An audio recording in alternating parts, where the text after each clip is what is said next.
The AMSOIL Championship Snowcross Series is brought to you by Polaris, by Ski-Doo, and by Arctic Cat.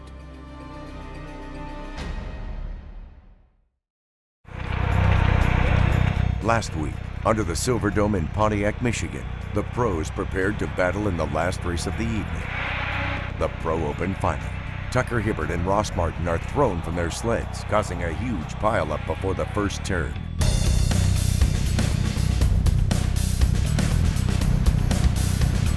It was probably the biggest wreck in 14 years of owning a snowcross team, being at all these nationals for the last 14 years, I've never seen a wreck that big. There was 10 guys, it's my understanding, stuck in that wreck. One of the two sleds on the inside of me didn't let off, it felt like, and my sled just went flipping up, hood busted off, and it pretty much blocked the whole racetrack.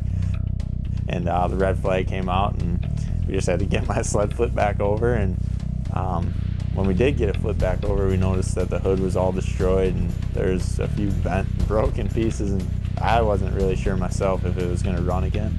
You know, sometimes you got to realize that shit happens, and it really happened to him. When the hood comes off and everybody runs up and there's a lot of emotion, people are saying, get this back on here, get ready to go, get back up to the starting line, and we're going to go out there and win this race.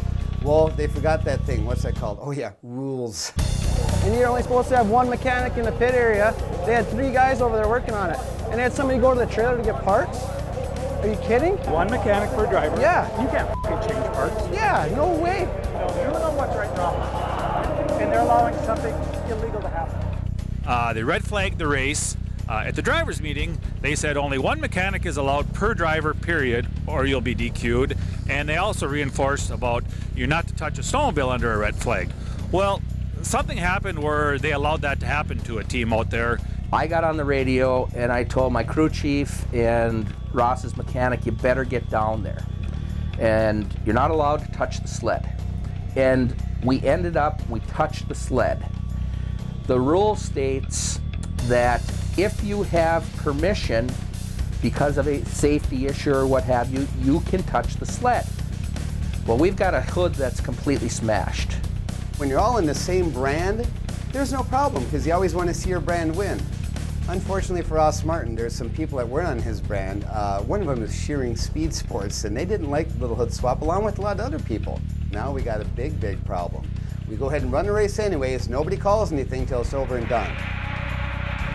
Ross did a great job of winning. I mean, I think that he did a great job out there, and I certainly don't have any sour grapes about that. But he should have either had to start from the back of the pack, as the rule said, or be DQ'd. It's a black and white rule. That's what the rule says. It says in the rule that if you touch a sled, they could line you up in the back row or give you some kind of a penalty. They didn't. It takes a week and a half to sort this thing out. Ross Martin does what he came to do. He won the race, charged right through, put smackdown on Tucker and everybody else, finished up on top, and now we have the ruler across the knuckles. They docked us 10 points. We lose 10 points in the points race, which it's a bummer. A lot of teams felt he should have been, you know, disqualified, put in the back row, penalized, but I felt the penalty was fair. The mistake falls squarely on, you know, my shoulders. More or less pisses me off just because it's not 1, 2, or a couple, or I ran the race with a new hood. I didn't. I used my junk stuff and exactly how it should have been. There was just a little misunderstanding when people were telling us what to do and who seen what. And it kind of seemed like as the week went on, it was just who complained more, and that's what took place. Well, we got to forge on, so will that mentally tweak him a little bit? Will that hurt him? I think so.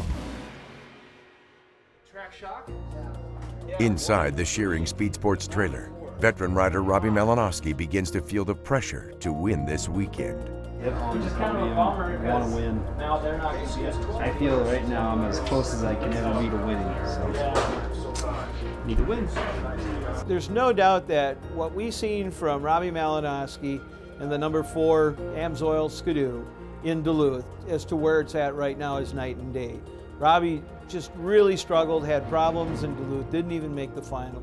Today I felt like I can go out and win that thing today, and you know, I didn't even make the final, so nuts to that idea about winning it if I'm not even in the race. So that sums it up.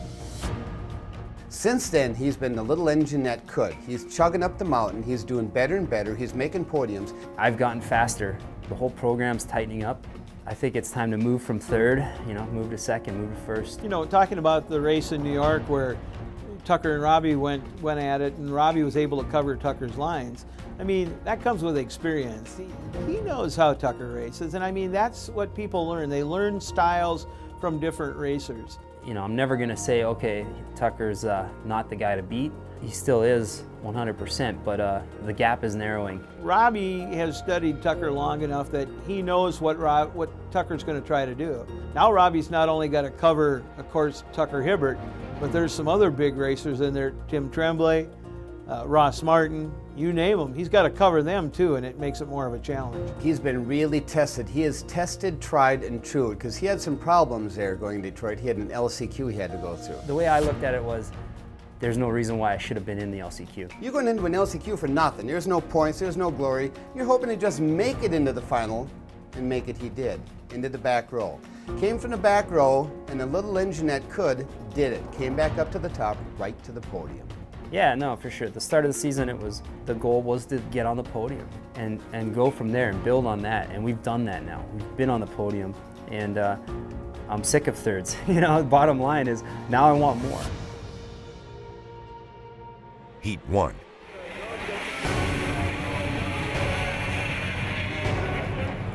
Right out of the gate, Malinowski grabs the hole shot and leads the pack, followed by Justin Broberg in second and Garth Kaufman.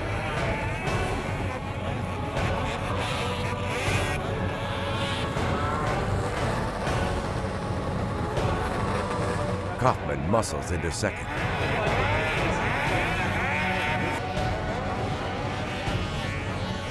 Lap 2, Malinowski surges ahead with Kaufman, Broberg, and TJ Gula behind him.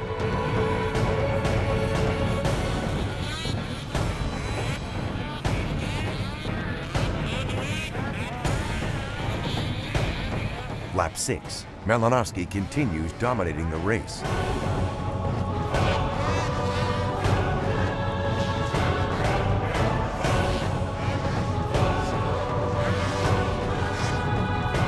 Lap 10, Kaufman struggles to keep up with race leader Malinowski.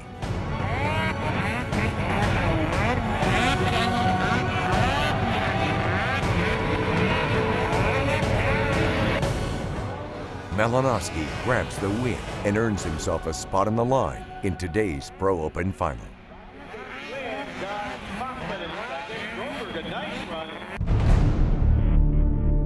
When we return, Ross Martin takes to the Hayward track for the first race of the weekend.